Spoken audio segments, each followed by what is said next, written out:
What's up? Another episode of the Ripple Effect Podcast. Today we got CJ Werleman. He's the author of Crucifying America, God Hates You, Hate Him Back, Atheists Can't Be Republicans, Quran Curious, Jesus Lied, He Was Only Human. He's also a contributor to Salon and a podcaster of a podcast titled Foreign Object. And very interesting guy. We hit on everything from current events to Middle Eastern history, and two documentaries I wanted to mention on the show, which I forgot to bring up during the conversation, was Promises and Betrayals, and also Blood and Oil, the Middle East during World War I. And they're both very interesting. A quick history lesson into the Ottoman Empire, the fall of it, and how it created some of the conflicts that we see today in the Middle East. So I think it's one of those things that not a lot of Americans know about, is the conflicts that go on in the Middle East and the roots of it and the history behind it. So I think those are two great documentaries to kind of give you a quick history lesson on, you know, what caused some of the conflicts today and the history behind it. So also, I did end the podcast with the 4 questions I started doing on the last podcast. For listeners who didn't listen to the last podcast with Aaron Franz, what I'm starting to do is end every podcast with 4 questions that we might get recommendations, we might get something interesting, an interesting response, and they're kind of questions that I'm always kind of curious about the guests, what they're into and their interests and stuff like that. But it's one of those things where sometimes I forget because we get caught up in the conversation. And like I said, we might get some really interesting recommendations on some stuff. So the questions are your favorite album or artist, your favorite book or documentary, your favorite comedian, and your favorite podcast. And CJ doesn't listen to much podcasts or music, so I threw in what's your favorite drink, and that might be one that I'd stick in there and might keep in there. Just like I said, keep it light, keep it fun, and just end the podcast on a fun, positive note. So, also, if you guys want to help the podcast, of course, if you guys probably are sick of hearing it now, but Theory 6 Project, my music project, is a great way of helping the podcast and contributing. You can find Theory 6 music anywhere you can find music, on Google Play, iTunes, wherever you get your music, you can find it. And all the money goes to helping this podcast continue, and also to keep the music project going. So thanks a lot, everybody who's been listening. There'll be links to CJ's work in the show notes and show description, so check that out. And I'll see you guys on the next one. Peace.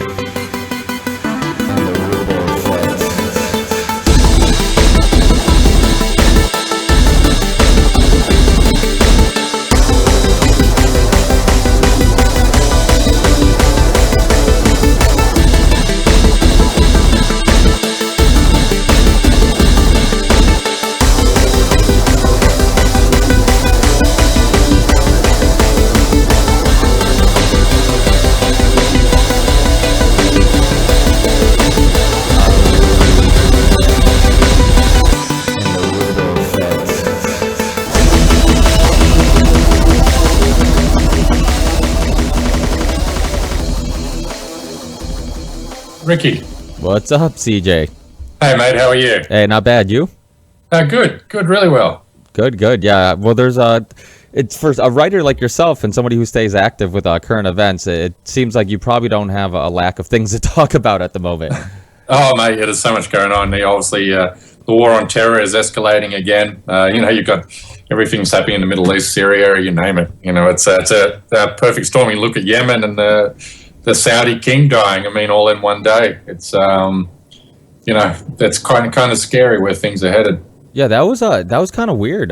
Just how everybody, on the news, people were talking about how should Obama send somebody to Saudi and stuff like that. And I think because Saudi's been our allies for so long, and they've done a great job of kind of hiding their, just how they treat women, how they treat people who aren't Saudis, and everything that happens there, that, the fact that people are just casually saying, oh yeah, maybe we should send somebody over there, but yet we're in other countries, trying to fight for women's freedoms and rights and all this stuff. The whole thing is silly.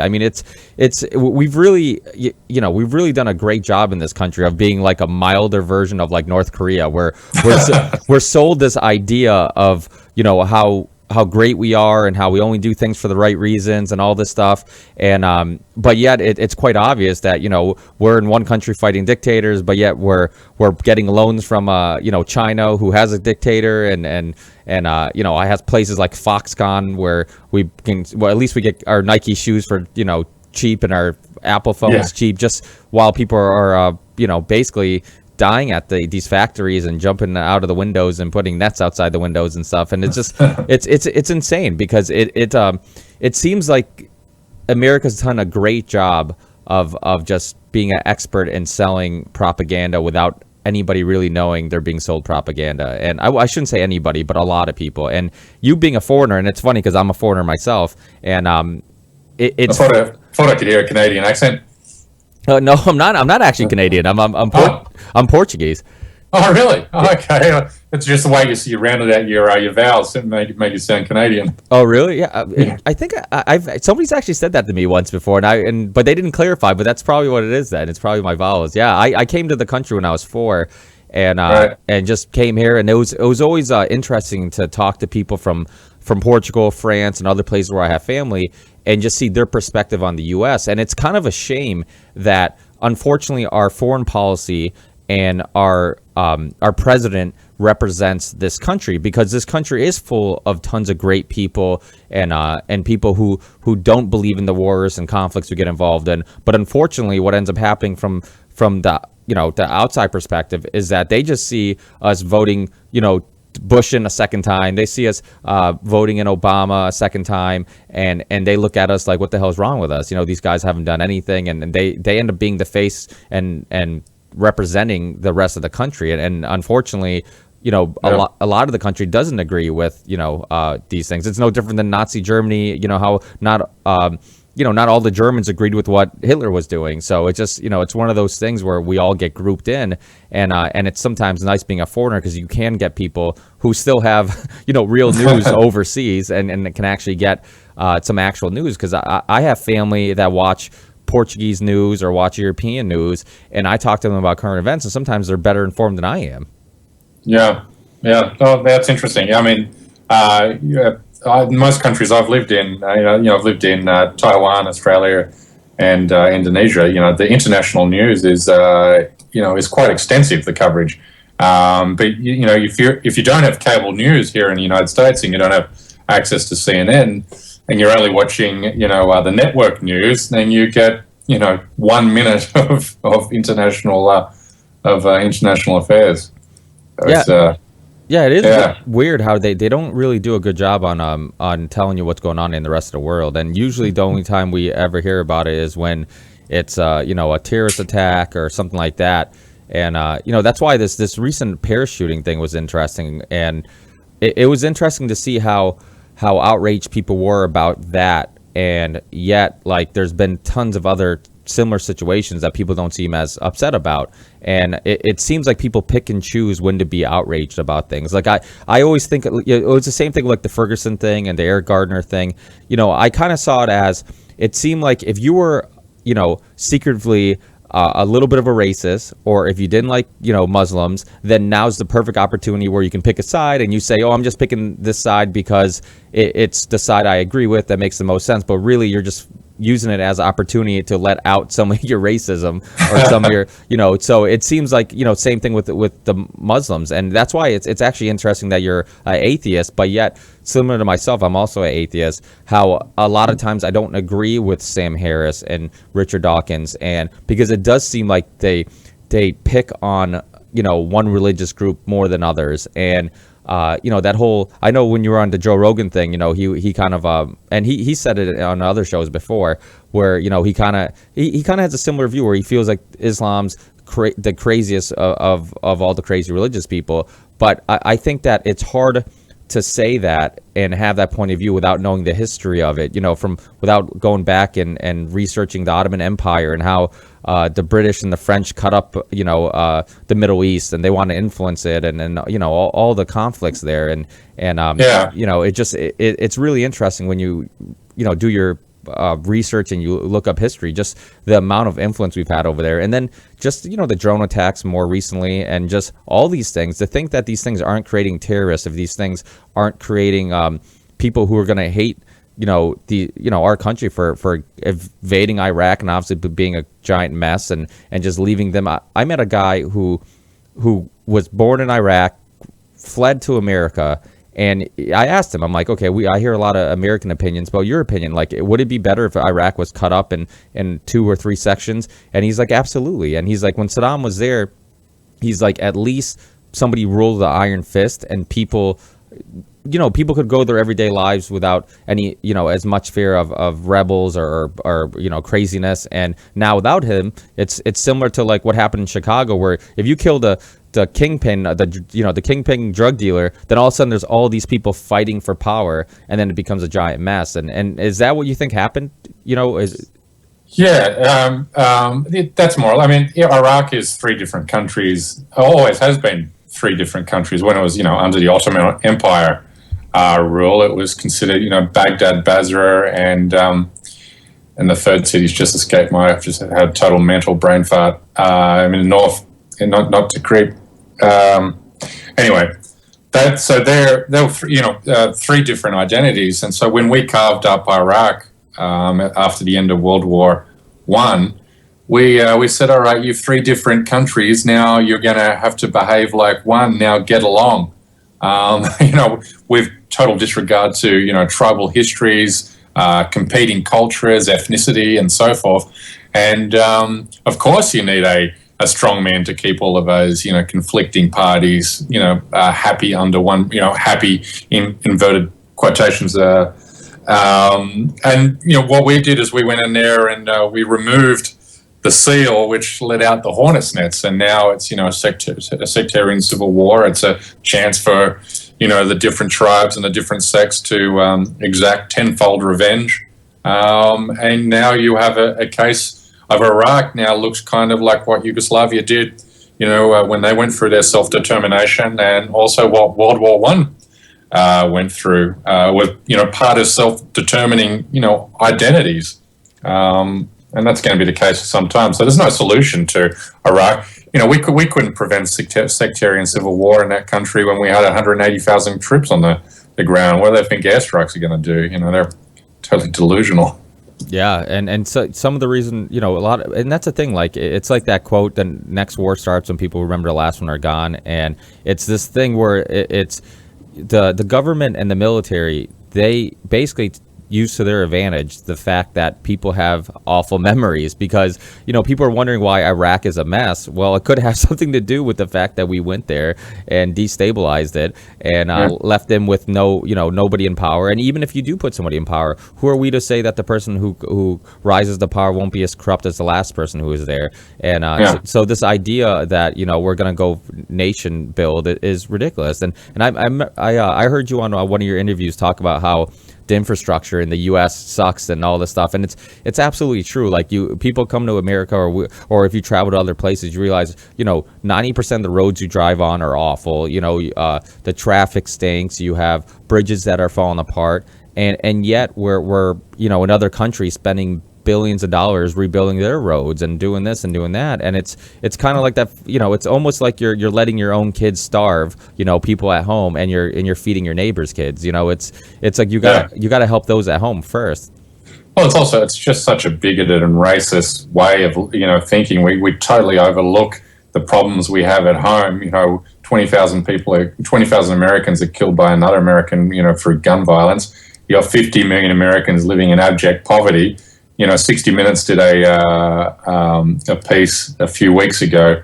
Said 65, or was it 65 or 85%? Might have been 65% of bridges in this country are in need of urgent repair. So if you look at the infrastructure, you look, we're number 37 in education. You look at the wealth disparity, income inequalities, race relation issues, and then we evangelize our society, and we evangelize American ideals as, numero uno, and that's a way of projecting ourselves and condemning other civilizations as being barbaric savages that need our rescuing. And so, we start to believe, okay, maybe these broken, failed states in these savage, dark lands need our rescuing. And we get there, and we just make things worse because we really don't understand, all the competing rivalries and the culture and the history of these places. So it's What do you think causes somebody like Christopher Hitchens or Sam Harris or Bill Maher, these atheists, to for some reason in it? I'm sure they would deny that they're singling out Islam, but it seems like they do single them out a little bit, and their dislike. There's no doubt they do. Yeah, and their dislike for them is beyond their dislike for other religions. What do you think that is? Do you think it's a lack? No, I think it's hyper patriotic white privilege. They're unable to, they see violence in other places, and they call that terrorism, but they're unable to see state violence. New atheists like those guys are completely blind to state violence. They also fail to understand that, non-state violence is always a reaction to, or was always a response to state violence. So they'll look at someone like, Hamas or the Palestinians as violent religious fanatics instead of seeing them beyond that, religious bumper stickers, seeing that this is a people that had their land stolen. 1 million were forced to flee during the Nakba, and so many of them are held in an open-air prison in Gaza. What would you do? And of course you would fight back, and you would do anything possible. They're also, they talk about atrocities and the human rights violations and the poverty and all the societal ills that a lot of these Muslim majority countries have. But we have our own societal ills in our own country. But that's just a bigoted way of looking at it. We're the shining city on the hill. And every time you read Hitchens, Dawkins, and Harris, it's written in a way that America is a shining city on the hill. It's a beacon of virtue, and we need to spread that around. It's a real neoconservative way of with thinking, and it's a dangerous and hypnotic way of thinking. We feel that if we can, if we can't educate and manipulate our way, getting the rest of the world to think the way we do, then violence becomes the next option. Yeah, which is why Hitchens, supported the Iraq War. He really believed that we were spreading democracy over there, and democracy would flourish. And Harris called it a humanitarian mission. I mean, these are disgusting beliefs and disgusting things to say. And the new atheist cult is what I call it. They're just so blinded, and they worship these guys like high priests. And whilst they might be geniuses in their own rights. Dawkins is a brilliant evolutionary biologist. Sam Harris is a brilliant scientist or a philosopher.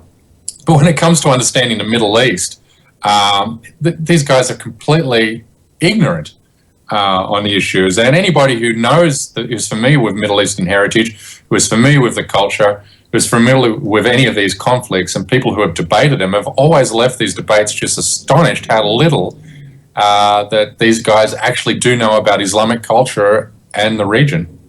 Yeah, it is amazing. The Christopher Hitchens thing was really interesting to me, because during the Iraq War, the fact that, he wrote the book, The Trials of Henry Kissinger, and he also was a part of the documentary, which proved and showed that a lot of our foreign policy has been for geopolitical issue or strategy, and yet he's pro-Iraq war, like that. He just threw that that philosophy out the window, that there could ever be any other interests in it. And it was amazing. It was hard to believe that it was the same person who wrote the book was pro this war, because it was just he ripped Henry Kissinger and talked, it showed a lot of the war criminal that he was, but yet he was pro this war, the Iraq war, which was just insane to me. And you're right, it is funny how we don't do enough self-reflecting, because it's like, well, we'll be the first ones to talk about how sick the beheadings are and the parachuting and all this stuff, but yet the torture report came out, and there wasn't nearly as much outcry for that. And there's I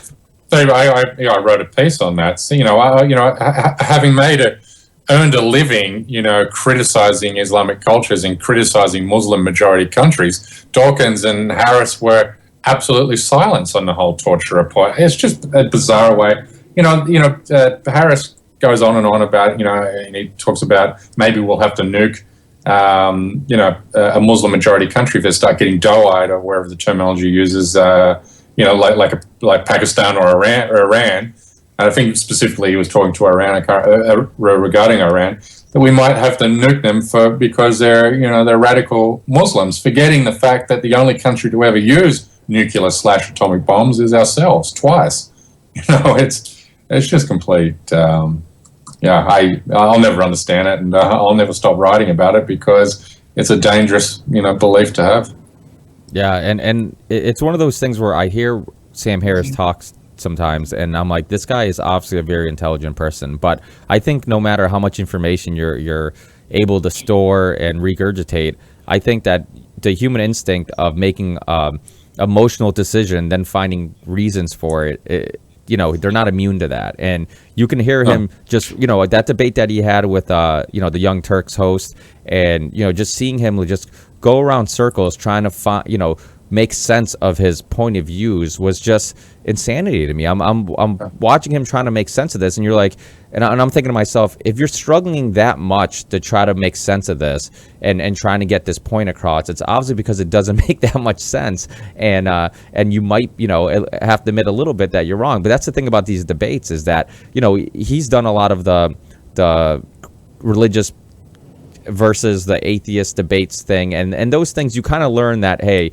debating is just, I say my points, that person says their points, and I'm not really listening, because really nobody ever leaves those things saying, oh yeah, he made a really good point, so it's just you're there, you pick a team, you pick a side, and then you just go there to defend that side. And I feel like he's probably learned that, where now he can have a debate with anybody about any issue and just kind of be able to ignore any thing that might make sense to kind of push his point. And I think this goes to a bigger question of what's intelligence, because like you said, both these guys are very smart. They obviously have degrees. They're scientists and philosophers. They've written a lot of books and have made a lot of money off this anti religion thing, and that's okay. But I think that just because they're really they're able to understand science or all this other stuff doesn't mean that they're right in all aspects of things. Well, Dawkins has even admitted he's never read the Quran. I mean, astonishing self-confession, given that he's spent so much time and critiquing it and criticizing what the 1.6 billion adherents of the faith. So and you read the Quran, right? Yeah, I wrote a book called Quran Curious, which is what I did in that book was I wanted to give contextual, because the Islamic State, so ISIS, for example, will take passages out of the Quran out of context in the same way that someone like Dawkins, Harris, or Hitchens will, and they'll just I think in one of Harris's books, I think it was End of Faith, he throws up something like 25 different verses from the Quran in his book, but that's it. He provides no historical context of what those words mean. So if somebody says to you or points to a passage in the Quran and says, "Here, look, the Quran says to kill the unbelievers," and you're a member of ISIS, you go, "Well, there it is. Muhammad commands us to kill the unbelievers," and Sam Harris says, "There you go. The Quran commands Muslims to kill the unbelievers." Well, that's the end of the story. So what I tried to do in Quran Curious is show that those verses had a specific meaning in a specific period of time, and when Muhammad was referring to the unbelievers, he was specifically referring to the people of Mecca, nobody else. And this was a guy that was driven out of Mecca, went to Medina, totally turned Medina around, modernized it, reformed it, got rid of a lot of corruption, crime, and then he was repeatedly attacked by the Meccans. And so every major war in particular in the early part of his moving to Medina, was self-defense. So you have to read those scriptures out of the Quran as, maybe a line from, Mel Gibson in Braveheart. So kill the unbelievers, make hell their fiery home. Is Muhammad speaking to his men, on the eve of battle as they're about to be attacked by a far more military superior opposition. And, extremists take these verses out of context, and as do, people who want to demonize, Muslims. Yeah, and I have a buddy who's Egyptian, and it's funny how he tells me how if he introduces himself, because obviously he looks like he's from another country, and people, ask him, oh, where are you from? If he says he's Egyptian, people are like, oh shit, yeah, the pyramids, that's cool. And but if he says Muslim, then all of a sudden people have this weird look to him, and it's funny how that word has been, just what it's turned into, and the way people look at Muslims, and like, any educated person will tell you, I mean, it's one of the biggest religions in the world. Obviously, they're not all extreme, just like not all Christians are extreme. I mean, the KKK were Christians. It doesn't mean that, all Christians are racist. And like you said, people will find the things in the Bible to get the outcome they want. And it's just like, it reminds me of that documentary by Louis Theroux, and The Most Hated Family with the West Baptist Church, and how, he was kind of questioning their beliefs, and they really were kind of the same thing. They were just kind of having the interpretation they wanted,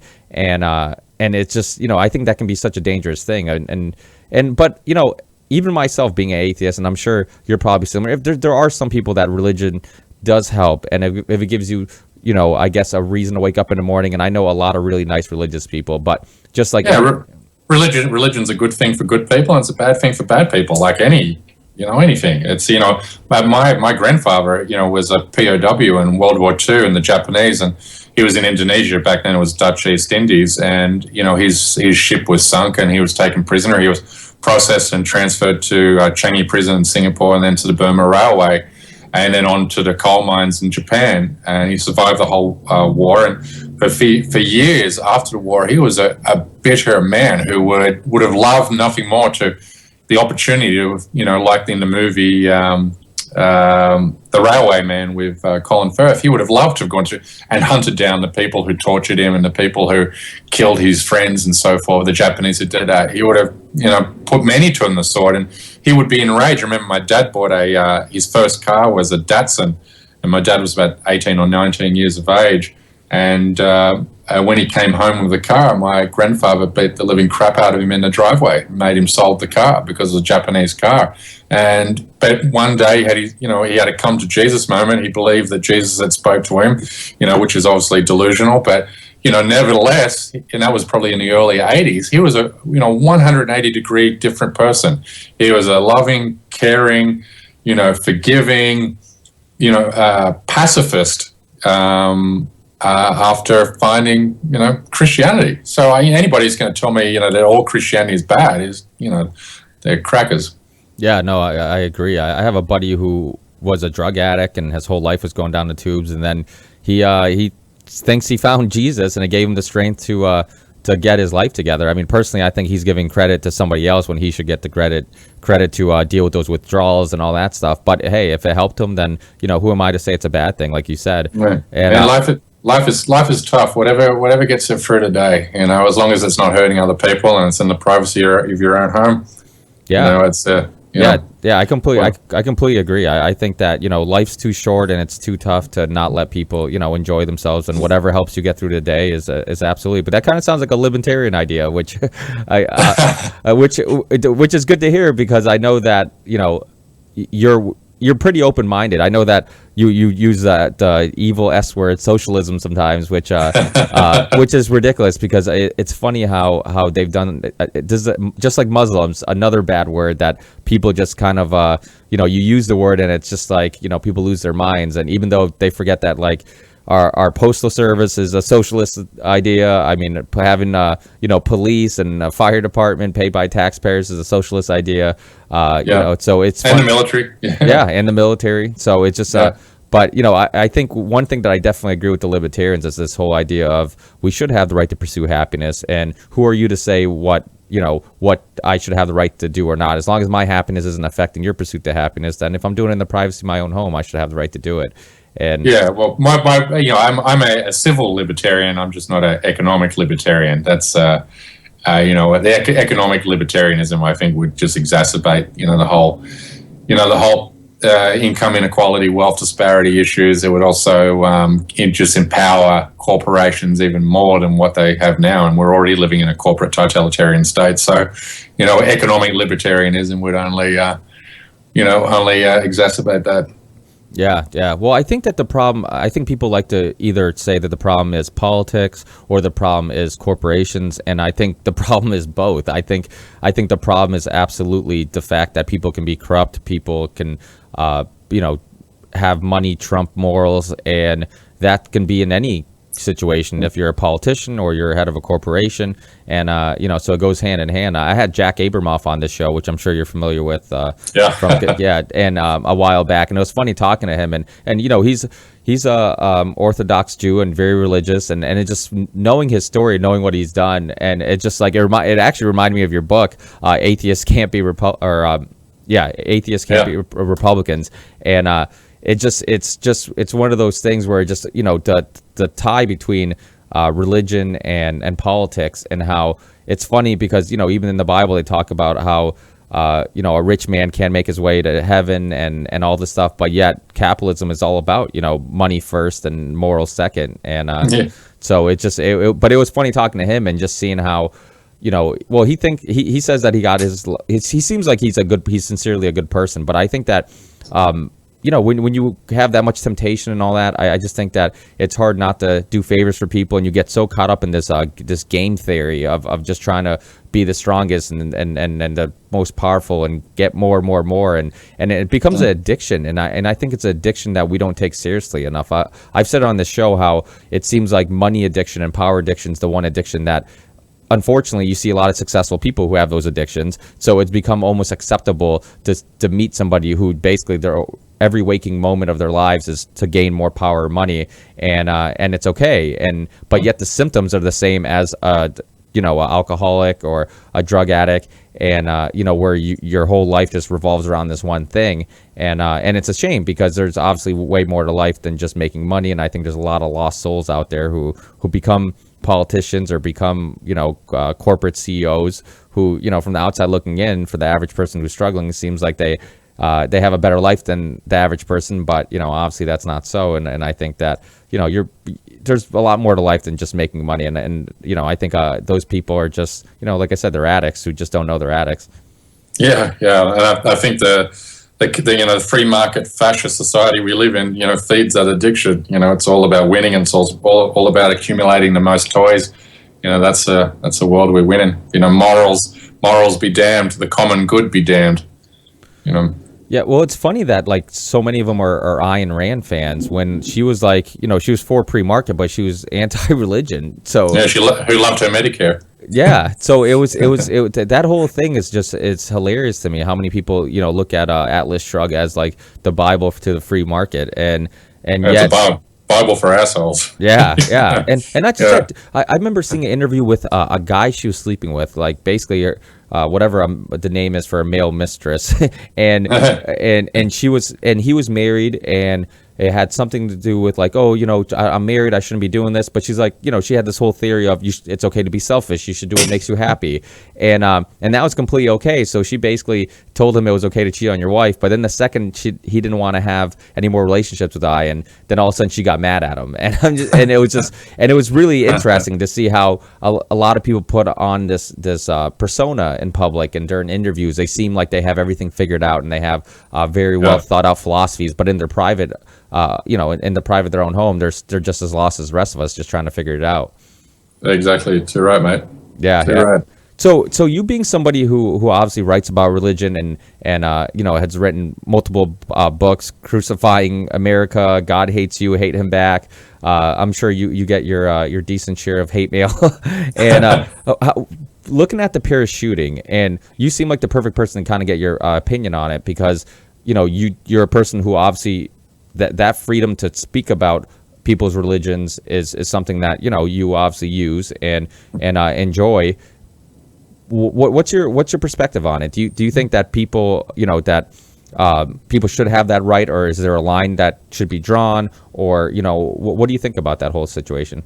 Well, you know, there's so many layers to that whole issue, that whole event. From just the perspective of free speech, if we start there, look, you know, I'm all for free speech, of course, I'm a journalist, you know, but, you know, there also comes a point I also, I don't believe, obviously, I'm an atheist, so I believe blasphemy is a victimless crime. So, I've got no problem with anyone drawing a picture of Muhammad either. But my problem with the whole issue is the media's focus on the cartoon itself. This is not why Charlie Hebdo officers were attacked. It's not, any Muslim I've spoken to, if they were offended by the cartoon, it wasn't so much that Muhammad was drawn in the cartoon, it was the fact that, the overt or the latent racism in the cartoon themselves, the caricature of the stereotypical Arab with the big nose and the scheming eyes. I mean, the cartoon was no more sophisticated than Nazi propaganda when they drew cartoons of the Jews to dehumanize them. I mean, and you speak to Muslims, they're not offended by a cartoon of Muhammad. The reason they don't like to see Muhammad in a cartoon is because they don't want false idols made, of him. Don't want him to be seen treated as a pin-up boy, so to speak, that type of thing. But the reason the Charlie Hebdo officers were attacked wasn't about the cartoon, which is what the mainstream media is going to have you believe. It was attacked because it represents Western political oppression of Muslims everywhere in the world. Everywhere you turn in the world, Muslims are being oppressed either by an autocratic regime that they live under in the Middle East, which oppresses its people only thanks to the patronage of the US through oil and guns programs and the like, or Muslim minorities who live in these European countries, which are dislocated, which are alienated, which are discriminated against, who are harassed. And it's just when they see that type of cartoon, it's not the Islamic aspect of it, it's the fact that they see that as a symbol of Western oppression, and then they identify that with themselves, with their own plight, with their own experiences, with their own hardships. So that's the reason, it's symbolism rather than being, purely a religious motivated attack. Yeah. Well, I definitely agree. I think people should have the right to say whatever, they want. And unfortunately, some people are always going to get offended. You can't avoid that. But, actually another thing they're not talking a lot about is that French comedian, right, that got arrested.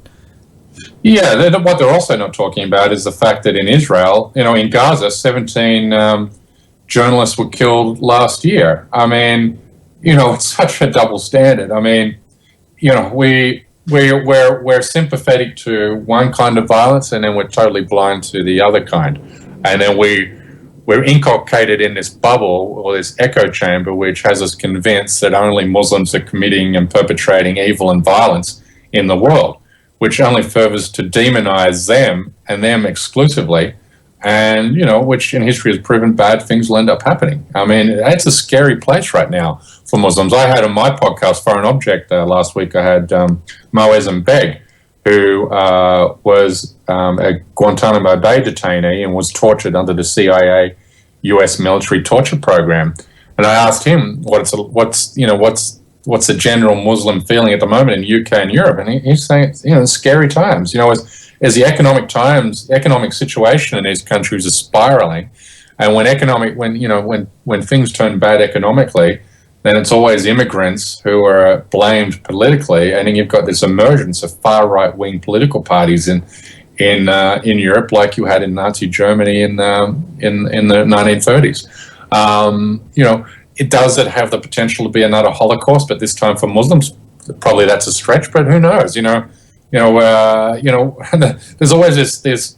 Chris Hedges writes about it eloquently. The myth of human progress. We believe that we're, as a civilization or a species, we're progressing, in this linear, progression, but we're not. We're always capable of committing the same kind of evil that we've carried out in the past. And I wouldn't like to be a Muslim in Europe at the moment. And then when you have this fear-mongering that comes from people like Sam Harris, who speaks of this, mythical Eurabia, or this forecasted Eurabia, rather, and in his book, Letters to a Christian Nation, he forecasted without any statistical or any source to back it up, that he predicted that Europe by year 2025 could be a Muslim majority, or France could be a Muslim majority country by 2025. And he used the qualifying statement, if current trends continue. Well, current trends have exceeded. Immigration rates have exceeded when he first wrote that in 04. And the Muslim population of France is barely a touch above 8%. It's moved from 6.5% to 8% in the 10 years since he wrote that. So we're not even going to come close to that. But that's the fear mongering that goes on when we otherize and when we fear, when we use fear-based language and these kind of forecasts. And heaven forbid is what's going to happen to a lot of these immigrants who are already dealing with 50% unemployment in a lot of these areas, already dealing with alienation and dislocation. It's scary. Yeah, it's amazing how little people know in America what, the history of Palestine and Israel and how racist, basically Israel is towards anybody who's not, Jewish there. And they're little by little buying more, more land and expanding. And I mean, people just have to think about it. And not buying more land, stealing more land. Or stealing, yeah, absolutely, yeah, just steal. Because I remember seeing the Louis Theroux documentary Ultra Zionists, and they were basically buying. Well, the reason why I said buying, because it reminded me of that documentary, and he was basically, Jewish people were going in and buying buildings, but not from Muslims, but they weren't telling them that the buyers were Jewish, and slowly buying more and more buildings in these neighborhoods. And it's a shame that people don't know what's going on there, and there is heinous things that happen on both sides, but unfortunately I feel like we focus on one aspect of it in America, and that's why. Yep. Yeah, I was going to say, and it's not that it's the media, it's the corporate media. CNN is about the only place where you get good internet. Well, I'll say a coverage of international news. So whenever something goes down in Israel, you got to remember most Americans are going to see that on CNN, and the Washington D.C. bureau chief is Wolf Blitzer, who was the PR spokesperson, i.e., spin doctor for AIPAC, the Israeli lobby. Yep. It's so as soon as there's a conflict or another intifada, the next intifada in Israel, you'll have Wolf Blitzer predictably get on there on a plane, put his helmet on, go to some sort of a bunker as the harmless missiles fly out of Gaza, which never hit their targets, which are never going to hit their targets because there's an Iron Dome there anyway, and totally tell the story from a pro-Israel narrative. And so Americans have no idea that this is an apartheid state, which is controlling, not only is it an apartheid state, but it's controlling the nutritional intake of the Gaza population. You're only giving them enough calories not to thrive, but to survive. I mean, this is the Warsaw Ghetto. This is the Nazi treatment of Warsaw Ghetto, which is the exact same way the Israeli government is doing to the Palestinians held up in Gaza. And Americans are just clueless to this. And instead, we'll demonize them and we'll just go, look at Palestinians probably deserve that because they're Muslim religious fanatics. It's just cruel. It's horrible. Yeah, I saw the documentary Backdoor Channels, and I remember seeing Wolf Blitzer in there talking about his time with AIPAC, and I was actually surprised. I'm like, wait, this guy is on CNN, and he so it's pretty amazing when you look at the backgrounds of some of the people you see on TV, thinking that they're going to be right down the middle or whatnot. So it's quite interesting. But yeah, I mean it's amazing that they call Muslims extremists, extreme religious people, but yet Israel is a country based on, a religion. It's not a real country. It's a country that they think is a holy land, and that's why they deserve to be on that land. And so it's just, it's funny how people just brush that aside and just act like, Israel has always been a country, and it hasn't. And the reason why they want it is because they think for religious reasons, and so it just it's funny how that's just one of those things that people kind of just brush aside and don't talk too much about. Yeah, Max Blumenthal, who's a journalist who covers the Middle East very well, he jokingly calls the current Likud government, the Netanyahu government, Jaisal, the Jewish state in Levant, so, which is pretty spot on. You got to have a pretty thick skin to be able to handle all these kind of sensitive subjects, because obviously all these subjects are going to ruffle some feathers and piss some people off. And do you ever, you get shit? Obviously you get shit for some of the things you say, but does it ever, do you ever see it restricting you? Do you ever write a column or you're writing in a process of writing a book and ever think twice about how you're wording something, or do you just completely have no problem stating things uncensored and not really giving a shit what people think, as long as you're honest with your own beliefs? Yeah, I tell friends, I get this all the time, particularly when I post something which is trying to explain. I get called a Muslim apologist or a terrorist sympathizer when I try to explain, beyond the broader, circumstances of terrorism, rather than just say, oh, it's just Islamic fanatics. As soon as you move away from calling it Islamic fanaticism or Islamic fascism, then you're called an apologist for it. And I can cite every study into terrorism under the sun and still, attract those labels. I jokingly say to friends, and I go, friends I say, go, man, you've got some people who hate you.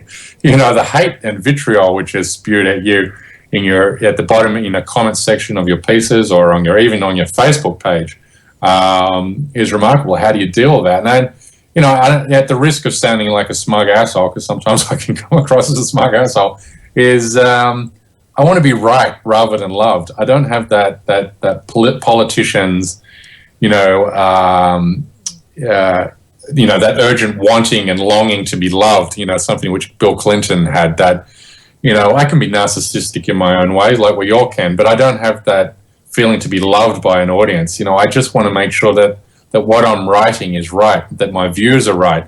And, my views have evolved. I was, an atheist my whole life. I've written about this. I wrote it in a piece, Why I Don't Criticize Islam. And in that, I said that, I was born an atheist. I was an atheist my whole adult life.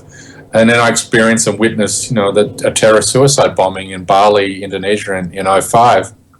And that event almost single-handedly turned me into becoming a new atheist. Not only that event, but, also the books of Dawkins, Harris, and Hitchens. And then that made me want to study religion. I just, I studied every book on the religious, the texts themselves, trying to understand what would motivate somebody to blow themselves up amongst diners on an idyllic tropical paradise beach in Bali, blow themselves to smithereens and innocence. And I just came to the obvious conclusion, that Harris, Hitchens, and Dawkins would come to, there was religion. These guys are motivated by religion. But when over the last 4 or 5 years, it started to become obvious that premise was wrong, that you start looking into these studies of terrorism and you start looking into these studies of radicalization. It's almost got nothing to do with religion. These are political grievances, and they use Islam to express those grievances. 95% of all suicide bombings weren't motivated by religion, are motivated by altruism, revenge, crushing poverty, resistance to occupation. They might say Allah Akbar at the moment that they detonate themselves, but that's their expressing that frustration or their grievance into the act. So if that attracts hates, if the quest to try and be right, or the quest to try and understand the other and the motives of the other attracts haters, then I'm happy with that. We always hate when something challenges our worldview,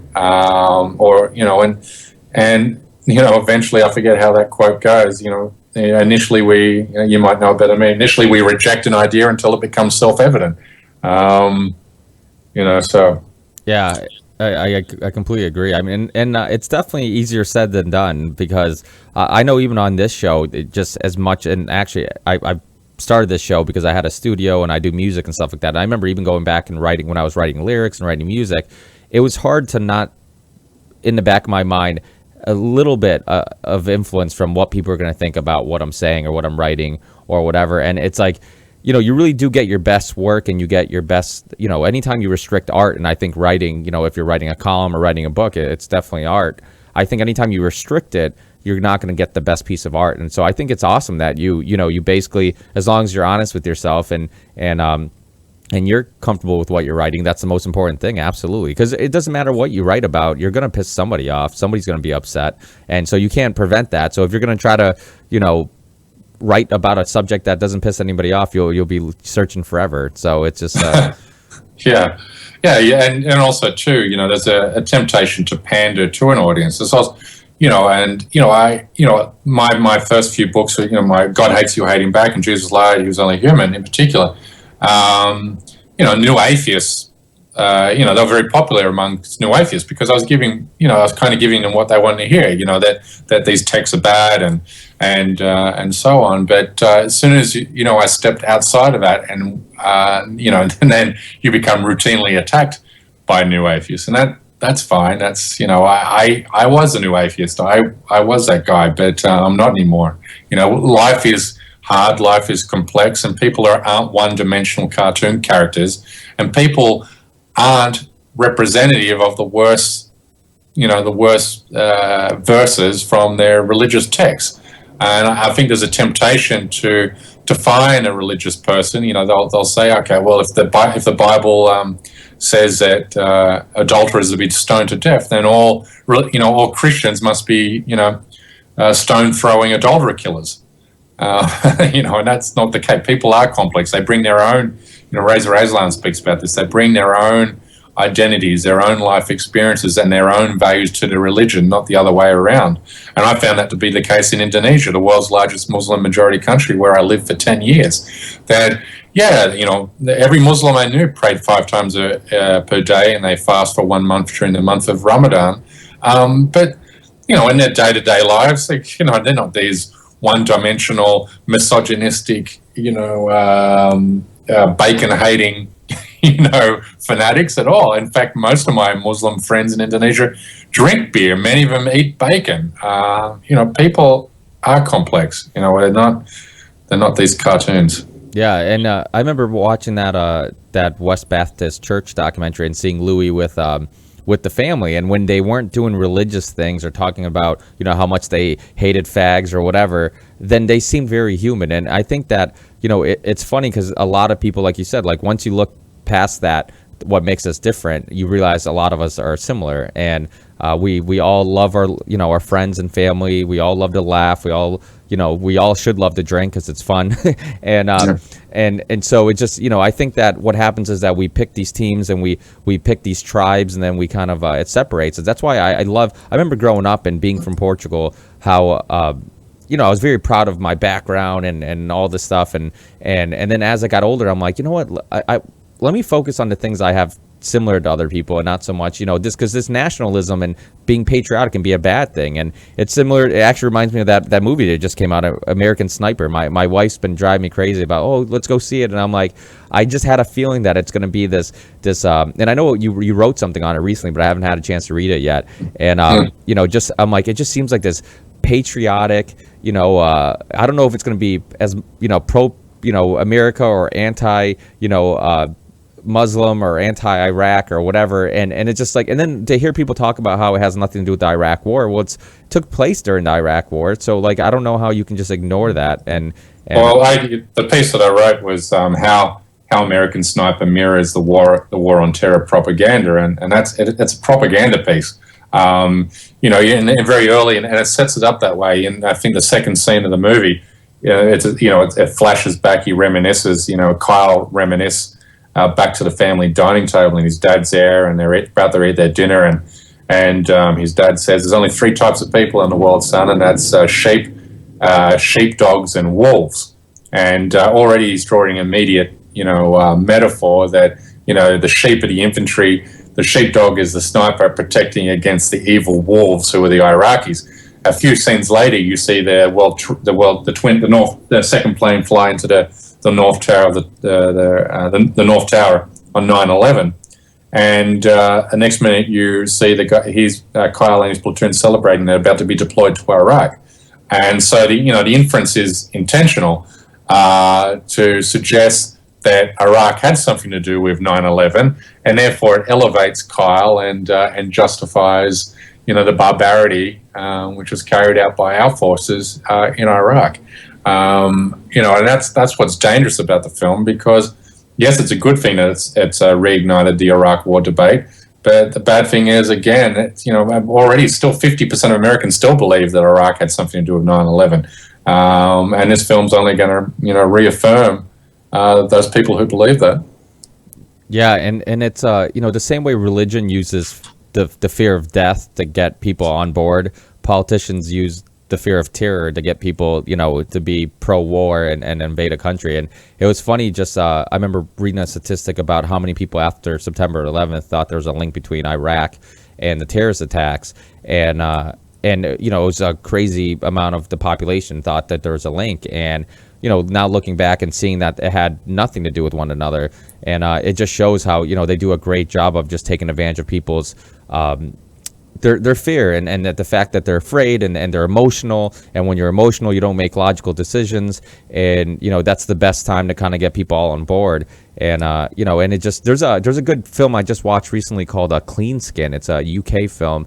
And it's kind of a similar thing where politicians kind of use this terrorist attack to kind of push for policies or anti-Muslim or whatever, and it's just it's a great opportunity to kind of do that, and it's kind of sad, and like you said, it's propaganda. Just like I just saw the movie Jack Ryan and Equalizer with Denzel Washington. They both had like Russian bad guys, and I was thinking to myself, I'm like, I wonder if this is like the Cold War thing again, where they're trying to make people think that all Russians are gangsters and American hating communists and all this stuff, and I think people don't realize the link between Hollywood and the government and politics, and that there has been absolutely cases where they have sold or written a movie a certain way to sell a idea. So there's absolutely synchronicity between Hollywood and the state, for sure. And what's your opinion on the North Korean hack? Do you think that North Korea had something to do with it, or do you think it was a similar idea of just trying to sell people the idea of North Korean being evil and all this stuff, if it was just propaganda? Yeah, I don't know if it was North Korea or not. My problem with the media class now is the state says something and then it's just accepted as gospel anymore. There's no fourth estate. So the state can say whatever it says and it's just reported as fact. Nobody. I can't remember journalists in the early days when that was a big furor saying, well, wait a minute, where's the proof that North Korea did this? Did North Korea really do this? There's none of that. The narrative of the government is just fed and never questioned. And we saw that in the lead up to the Iraq War. Journalists just become cheerleaders for these things. Journalists just become cheerleaders for whatever narrative the government wants to put out there. Was it North Korea? I don't know. Probably was. I suspect it may have been. I can't be for certain, but I'm certainly not going to accept purely the government's take on it until they can, show us the evidence that it was. Yeah, no, I completely agree. I think that's a huge problem with people is that they just, we all just accepted that it was. And this isn't just talking specifically, like you said, about this North Korean thing, but it's about the fact that in any official story or any story whatsoever, we should, people should be innocent until proven guilty. And that should be the same with other countries. And we shouldn't just, just jump on board and say, yeah, it was them. They really didn't ever give any evidence or any direct proof that they absolutely had a hand in it, and it wasn't some other faction that was working with them or some, who knows. And so the fact that people just, and this is the thing, this goes to Joseph Goebbels' philosophy of if you repeat something enough times it becomes true. And I think the media has done a great job of that. The psychological effect of you hear something over and over again, and then it becomes familiar, you think it's true, and I think it's the same. I think the music industry does something similar where they just feed us crappy music, and then eventually because it's familiar, you just you think you like it, and you confuse liking it with it being familiar, and I think it's the same type of psychology. No, that's a good analogy. That's good. Yeah, and so I absolutely think that it's absolutely true, and I think we should question things. I think that the government's you look at a torture report. I mean, you look at we were talking about the history of the Middle East. Look at Iran, who had a democratically elected president, and then we went in there and took him out. So you look at all these things, the torture report, the government has lied to us and been deceived us in the past. And just like a girlfriend who's lied to you and deceived you in the past, you should second guess the next time they're telling you they're saying the truth. So I mean, we should always second guess them and question their the official story until they get.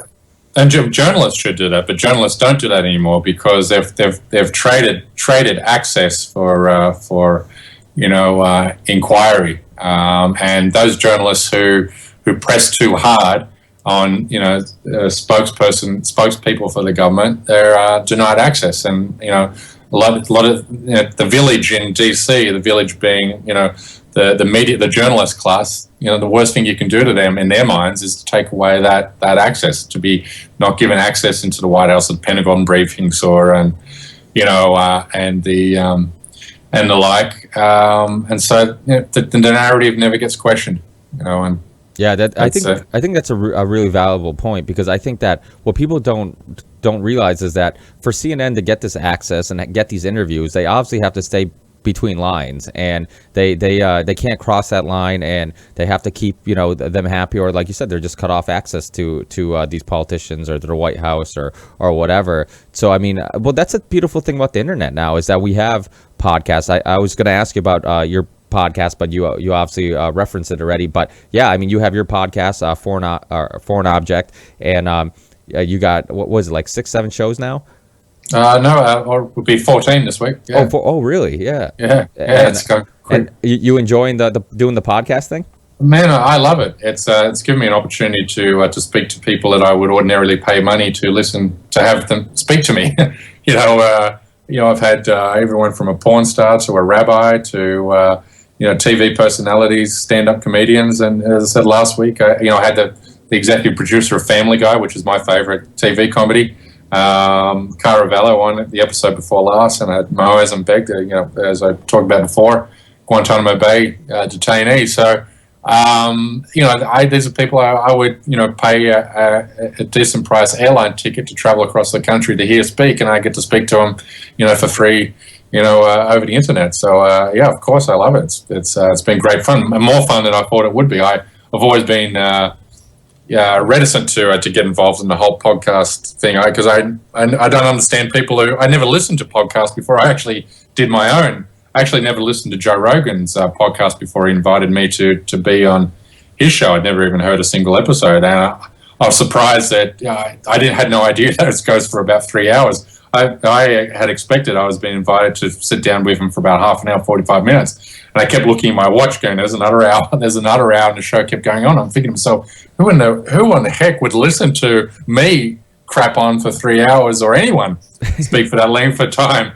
And I started looking into this whole podcast thing, and it's amazing how popular that they are. People can, plug it in their iPhones and put the headphones on and listen to them on the way to work, or on the weekend as they're washing the dishes or mowing the lawns. That's a great way of getting some unfiltered information. I'm all for it. Well, I think it's a great alternative to what we talked about, the mainstream media. People are sick of the censored Q&A questions and the standard answer and all this stuff. And podcasts, you have a podcast. Nobody tells you what you can or cannot do, who you can or cannot have on. And, I'm the same way. I've had everything from musicians to comedians to lobbyists to, authors, filmmakers. And it just, there's no wrong way of doing it, because, we're all kind of just making it up as we go. And I think people like the uncensored conversation, instead of just having, here's the typical questions I'm going to ask CJ, and he's going to give me, probably a standard answer because he's been asked the same question multiple times. We can kind of just flow with it and kind of go wherever. And I started listening to your podcast recently, and I think I got the wrong RSS feed, because I think I only have probably like 10 episodes or something like that. So I'll have to recheck that. But where is the best place to find your podcast? On iTunes, I guess, or Stitcher. And it's on Stitcher and iTunes. Yeah. And just look up your name, or look up Foreign Object. Foreign Object is the name of the podcast. Awesome. So CJ Werleman, Foreign Object, or one or the other. I was just going to add to that point you were just talking. It was interesting when I asked Joe Rogan when I was on there. I said, "So 3 hours? That's a long time." And he made an interesting point. He said, "You know what?" He said, "Everybody has a stump speech, and anyone can pretend." Anyone can pretend they know, about the issue that they're advocating, or in a half-hour interview. But it's very hard to bullshit for 3 hours. And if someone's bullshitting or someone's hiding something, you said, then, I like to think in 3 hours I'll uncover it.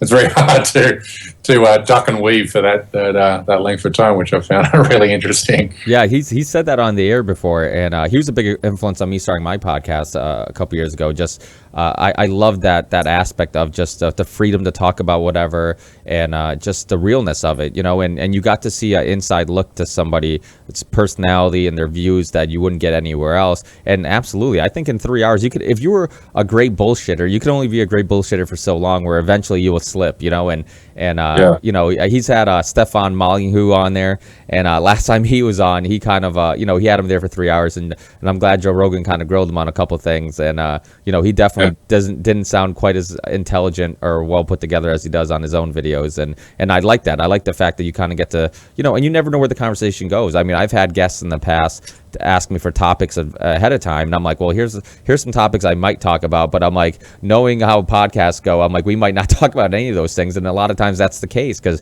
I would hate to kind of restrict the conversation from going somewhere, and that might lead to a even more interesting conversation, just because I have these topics that I want to hit on and whatnot. So I think people really like the freedom of it, and like you said, people can listen to it in their car. If you have an Android, I use Podcast Addict, which it's a great Android app where I listen to all my podcasts. And if you have iPhones, obviously iTunes and Stitcher Radio works for all phones. And it's convenient. You can download it, listen to it anywhere. It's free. I mean, what better than free? Especially when people are barely making ends meet today. It's nice to have something that's free. And really, all these early guys who started podcasts, I mean, they all started doing it for free. Who are any of us who started later, to start charging? It would never work, So it's awesome that these early guys who started podcasting, it just all was a free service, and it'll continue being like that. And it's fun. So I don't want to take up too much of your time, but I just started doing this thing recently where, because it's Friday, and I know you're Australian, and just like me being Portuguese, we like to drink and party. So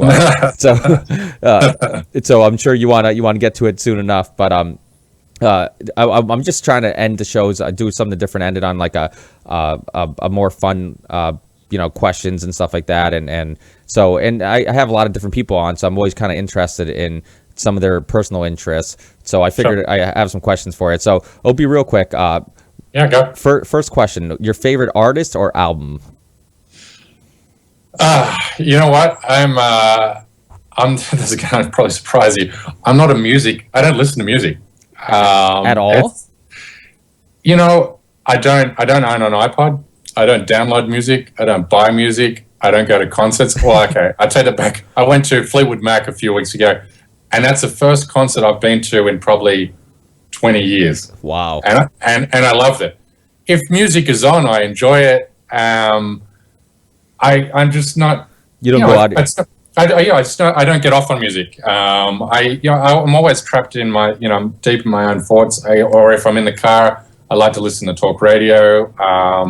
And if I'm at home, I have CNN on. I don't have music on. It's just not an instinctual thing for me. Music. It's weird.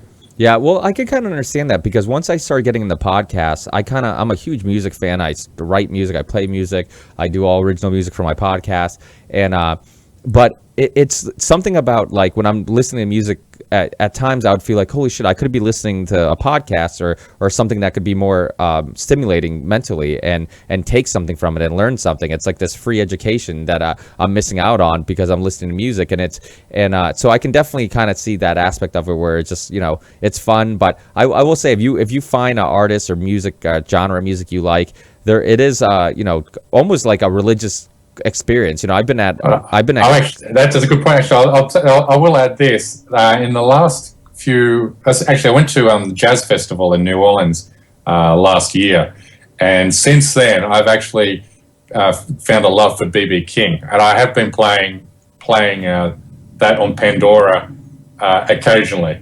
So if we're going on a long drive and I'm sick of the radio, I might turn on and say, yeah, and that's kind of exciting. A little bit. There's an artist I can name that I really enjoy. Nice.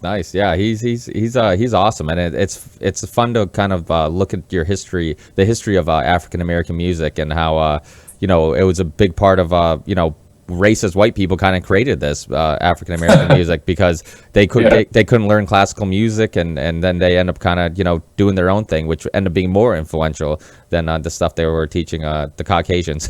And Yeah. so, second question: your favorite book or documentary? I put documentary in there because it's 2015, and let's be honest, a lot of people my age don't read it. So I figured I'd give to maybe counting on whatever. If you have something that's influential or something you would recommend to everybody to kind of check out, is there a book or documentary that's was really influential to you or you really love?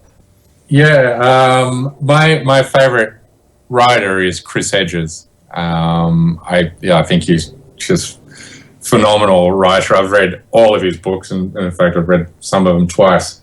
I think if you haven't read Chris Hedges, a great starting off book I would recommend would be War. War is a Force That Gives Us Meaning. Chris Hedges was a war correspondent.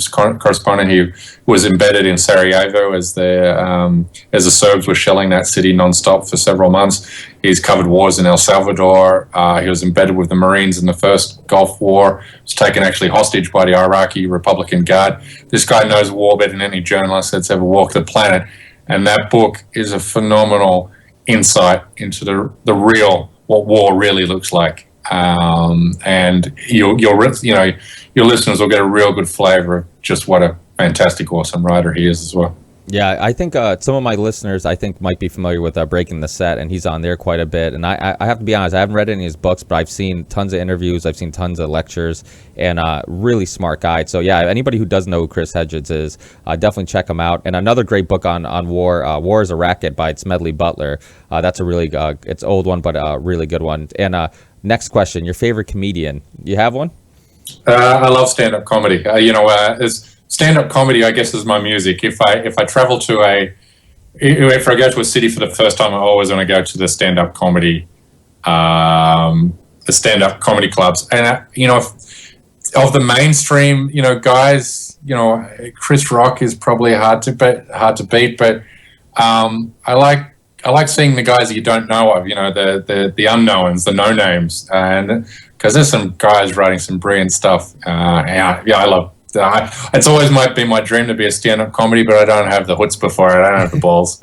Do you like Jeff Jeffries or Jim? Yeah, what am I getting? Jim Jeffries. Yeah. Jim Jeffries. I do and I don't.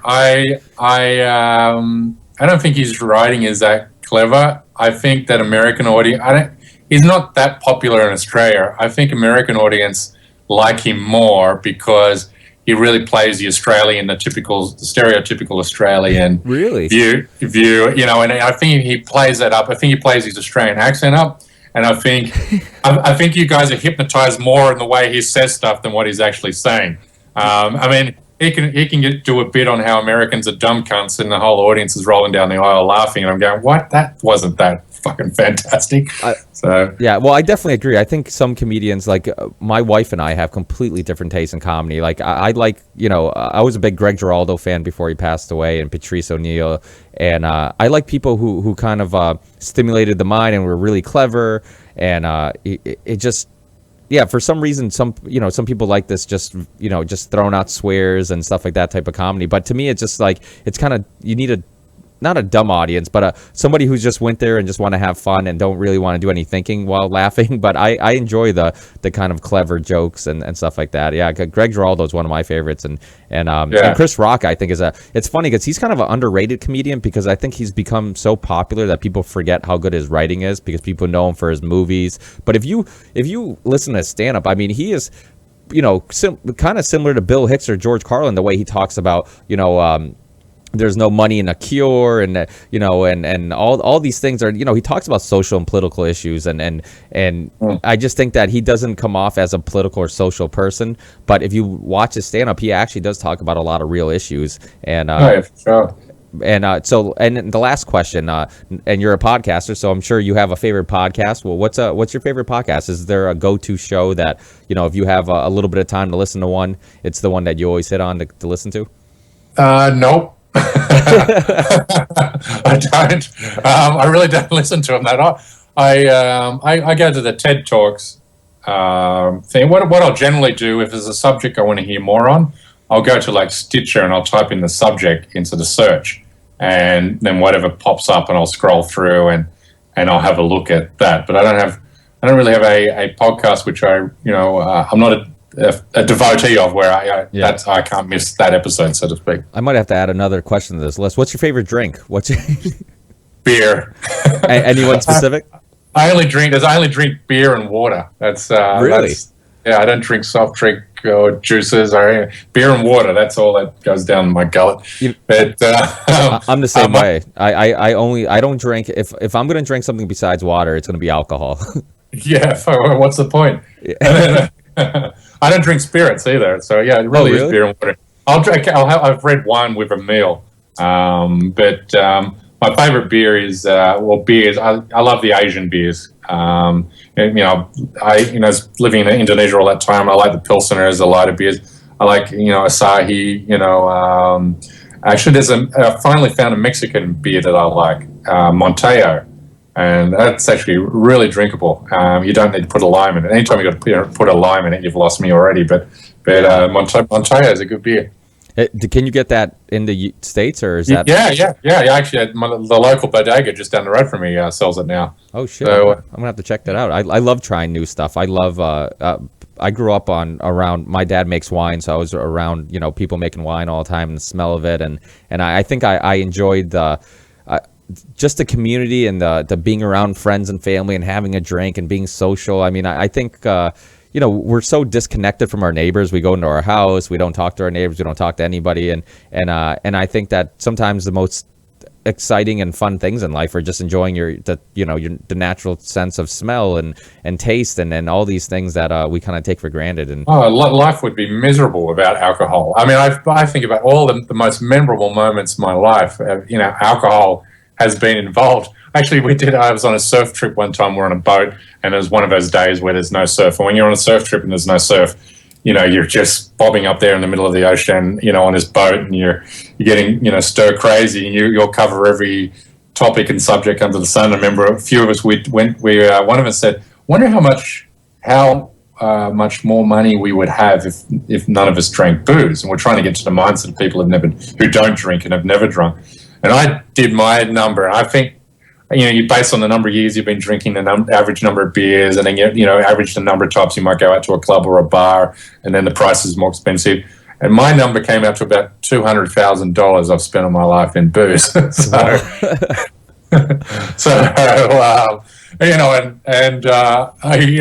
think about it, I'm always. If you go out for dinner, the bill comes $100, and only $40 of it was food.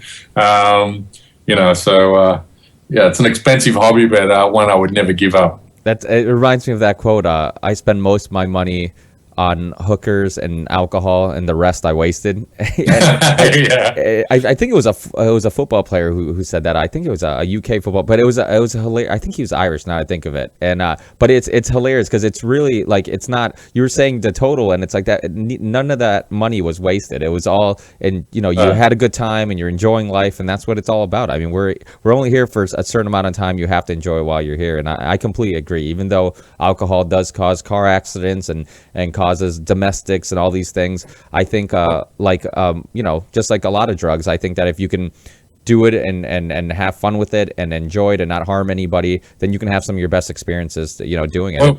Well, also too, not to drag this out too long, but I find America one of the hardest places I've ever lived in to forge new friendships, and I put that down to the fact that there's no pub culture. Everywhere I've lived, there's a pub culture. You go after work, before you go home, you have a couple of beers, and that becomes a social meeting point. You don't not think not to go to the pub. In Australia, you go to the pub every day, on the weekend, all day. In the UK, same thing. Asia, same thing. But Americans, if at the end of the workday, if you turn to an American and say, "Hey, let's go to the bar for a drink," you're demonized as an alcoholic. You've got a problem. The way I think Americans have a very unhealthy attitude towards booze. When Americans drink, they typically drink to get drunk, rather than as a generalization, rather than enjoying it, something that you do with friends to get together in a community, as you said.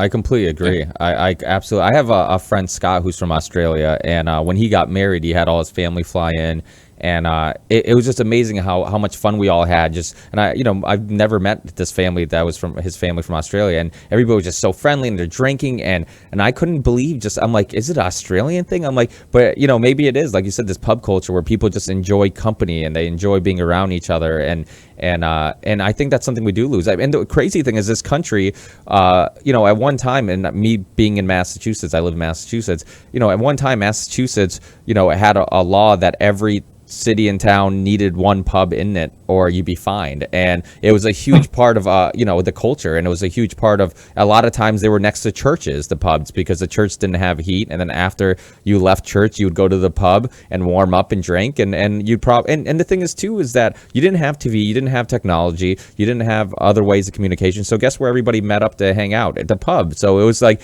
some of the best ideas, I'm sure, some of the ideas in the Constitution were over drinks and hanging out and talking and sharing ideas, and I think that it is something that we kind of lose a little bit here. Yeah, for sure. That's definitely one thing I miss. Well, let's make sure we both do some of that this weekend. Yeah.